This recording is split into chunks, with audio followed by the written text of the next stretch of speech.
بسم اللہ الرحمن الرحیم.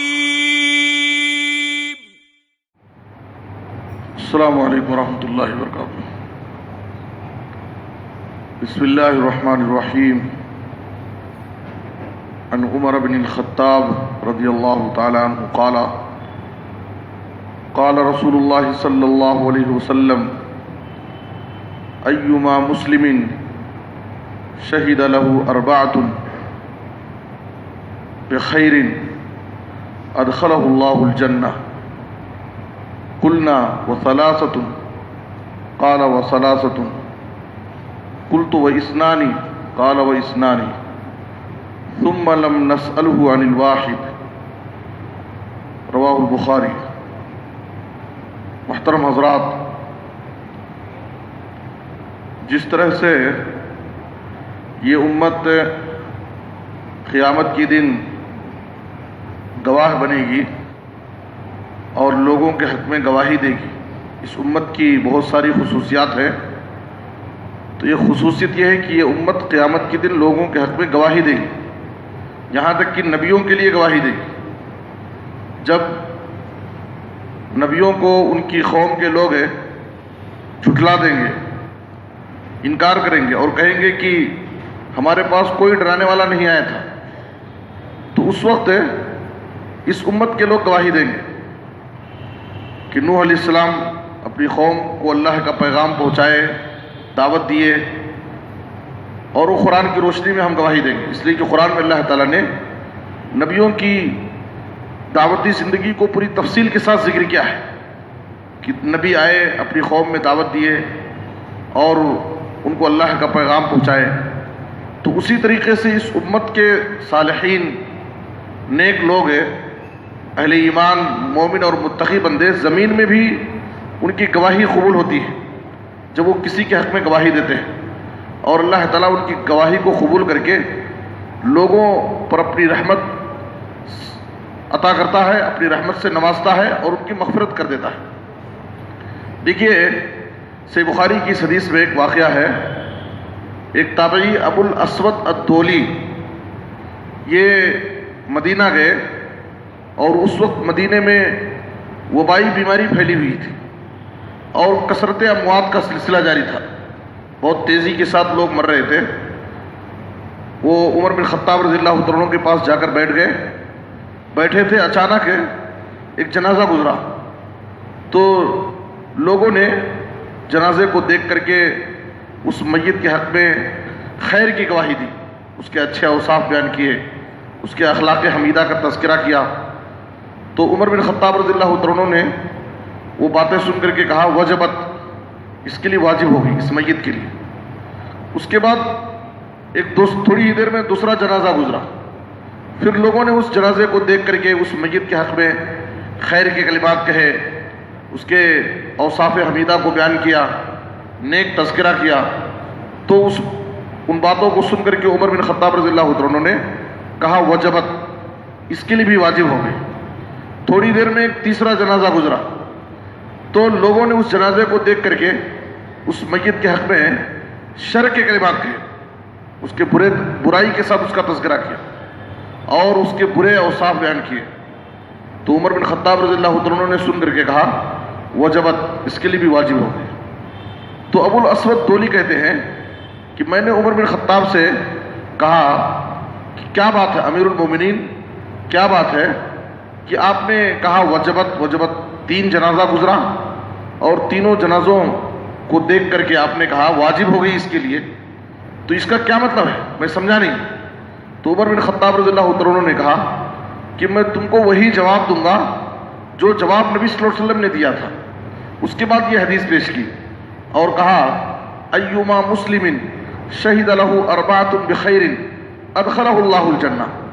کوئی بھی مسلمان بندہ جب اس کی موت ہوتی ہے اور اس میت کے حق میں 4 لوگ خیر کی گواہی دیں، 4 مسلمان مومن بندے اس کے بارے میں خیر کی گواہی دیں، اس کے اچھے تذکرے کریں، اس کے ایمان اور تقوی کی گواہی دیں، تو اللہ رب العالمین ان کی گواہی کو قبول کر کے اس مومن بندے کو جنت میں داخل کر دیتا، اس میت کی مغفرت کر کے اس کو جنت میں داخل کر دیتا ہے. تو ہم نے کہا اللہ کے رسول کیا وہ ثلاثۃ، کیا اگر 3 لوگ گواہی دیں اس میت کے حق میں تو کیا اس کے لیے بھی یہ خوشخبری ہے؟ تو آپ نے کہا کہ ہاں، اگر 3 لوگ بھی اگر گواہی دیں تو اس کو بھی اللہ تعالیٰ جنت میں داخل کرے گا. پھر ہم نے کہا کہ اگر 2 لوگ گواہی دیں تو کہا کہ 2 لوگوں کی گواہی پر بھی. پھر ہم نے آپ سے ایک کے بارے میں سوال نہیں کیا. یہ عمر بن خطاب رضی اللہ تعالیٰ عنہ نے نبی صلی اللہ علیہ وسلم کی حدیث پیش کی. صحیح بخاری کی روایت ہے. صحیح مسلم میں نبی صلی اللہ علیہ وسلم کے ساتھ ایسا واقعہ پیش آیا. آپ صلی اللہ علیہ وسلم ایک مرتبہ ایسے ہی بیٹھے تھے صحابہ کے ساتھ، اور نبی صلی اللہ علیہ وسلم کے سامنے سے ایک جنازہ گزرا. لوگ ایک جنازہ لے کر جا رہے تھے، تو اس جنازے کو دیکھ کر کے لوگ تعریف کیے اور اس میت کے اچھے اخلاق، اس کے ایمان اور تقوی کے بارے میں گواہی دیے. بڑا اچھا مومن بندہ تھا، متقی تھا، نیک تھا، ایسا تھا ویسا تھا. تو نبی صلی اللہ علیہ وسلم نے سن کر کے کہا وجبت وجبت وجبت، 3 مرتبہ کہا اس کے لیے واجب ہو گئی، واجب ہو گئی. تو تھوڑی ہی دیر میں ایک دوسرا جنازہ لوگ لے کر جا رہے تھے، تو لوگ اس جنازے کو دیکھ کر کے اس میت کے حق میں بری گواہی دی اور اس کے برے اوصاف اور اس کی زندگی کے برے صفات کا تذکرہ کیا. یہ شخص ظالم تھا، بڑا نافرمان تھا، فاسق و فاجر انسان تھا. تو نبی صلی اللہ علیہ وسلم نے کہا وجبت وجبت وجبت، اس کے لیے واجب ہو گئی. تو صحابہ کرام نے کہا اللہ کے رسول کیا مطلب اس کا؟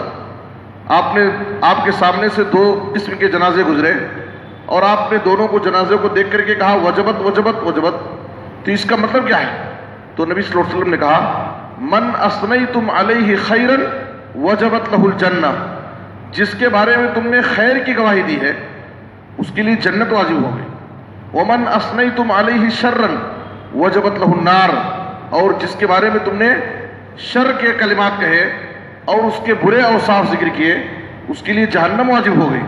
اس کے بعد نبی صلی اللہ علیہ وسلم نے 3 مرتبہ کہا انتم شہداء اللہ فی الارض، تم اللہ کے گواہ ہو اس زمین میں، تمہاری گواہی کو اللہ تعالیٰ قبول کرتا ہے. تو یہاں پر جو بات ہمیں سمجھنی ہے کہ کسی میت کے بارے میں کوئی بھی اگر اس طرح سے گواہی دے دے تو ایسا نہیں کہ وہ ہر ایک کی گواہی قبول ہو جائے گی. اس کے لیے کچھ شرط ہے. سب سے پہلی شرط یہ ہے کہ مرنے والا انسان میت پہلے اس کی موت ایمان اور توحید پر ہوئی ہو، وہ کوئی مشرک نہ ہو، کوئی بدعتی نہ ہو، کوئی کافر نہ ہو، اس کی موت کفر اور شرک نہ ہوئی ہو. میت جو مرنے والا انسان ہے جس کے بارے میں گواہی دی جا رہی ہے اس کے لیے ضروری ہے کہ اس کی موت ایمان پر توحید پر ہوئی، وہ مومن اور مسلمان ہو، تب اس کے حق میں یہ گواہی قبول ہوگی. اور دوسری بات یہ ہے کہ گواہی دینے والا انسان بھی مومن اور موحد ہونا ضروری ہے. مومن ہو، توحید پرست ہو، متقی ہو، نیک انسان ہو. اور سب سے پہلی بات یہ ہے، سب سے بڑی بات یہ ہے کہ ایمان اور تقوی کے ساتھ گواہی دینے والے انسان کی زبان سچی ہو، وہ سچا انسان ہو، جھوٹ نہ بولتا ہو.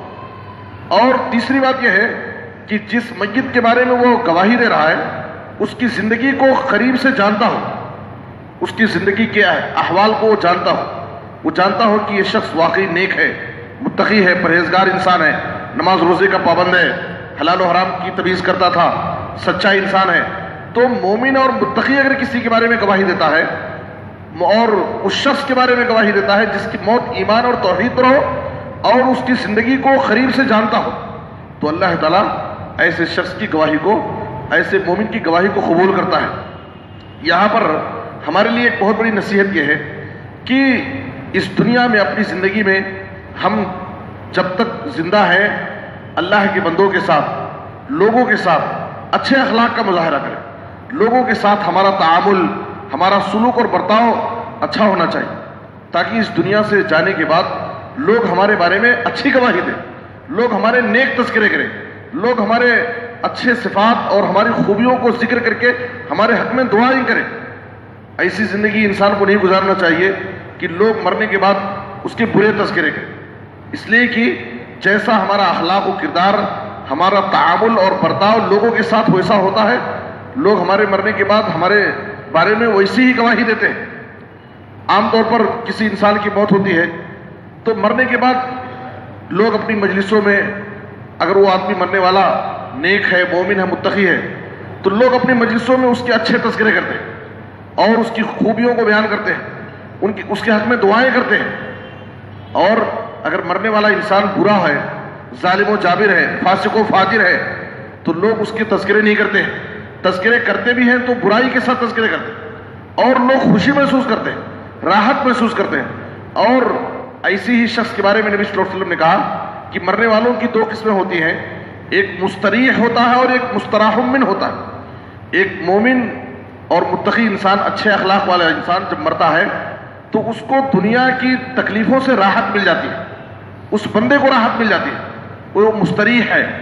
اور ایک ایسا انسان ہے مرنے والا جو مستراح من ہے، اس کی طرف سے لوگوں کو راحت مل جاتی ہے. بڑا فاسق و فاجر تھا، ظالم انسان تھا، پاس پڑوس کے لوگوں پر ظلم کرتا تھا، لوگوں کو تکلیف دیتا تھا، بس زبان تھا، جہاں بھی رہتا اپنی ذات سے لوگوں کو تکلیف پہنچاتا تھا.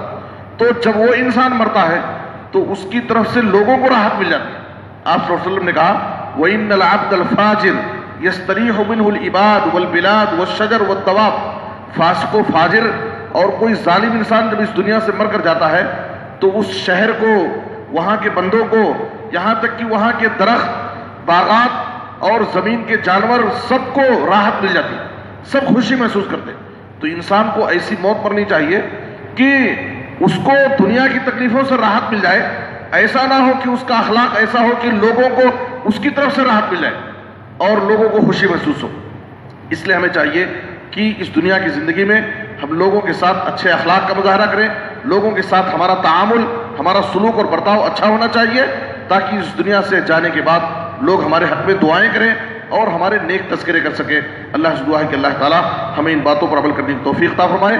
آمین. تقبل یا رب العالمین. وصلی اللہ علی نبینا محمد و آلہ وصحبہ اجمعین.